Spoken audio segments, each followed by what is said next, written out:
بهتر از تیری آنری. مالودا به دنبالتون حرکت میکنه در محوطه جریمه و پنالتی. اعلام پنالتی به نفع فرانسه.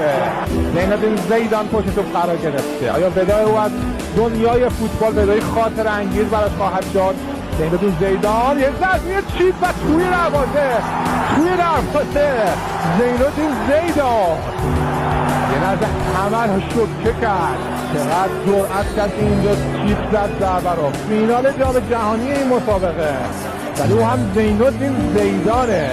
اندرا پیرلو انجام میشه روی دروازه. یه ضربه توی دروازه گل مسابقه باز به خاطر از میزنه و ایتالیا رو بازی برمیگرده. محمد تیری آنری خانواده رو در مقابل هست. تیری آنری به نزدی اون که توپان توپ رو میگیره.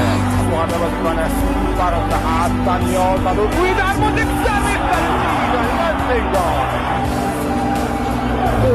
عجب ضربه بزن زیدان.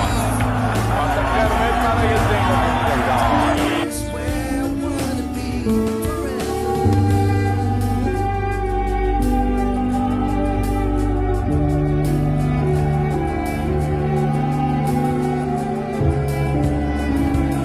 تبدیل به گل بشه ایتالیا قهرمان جام جهانی خواهد شد.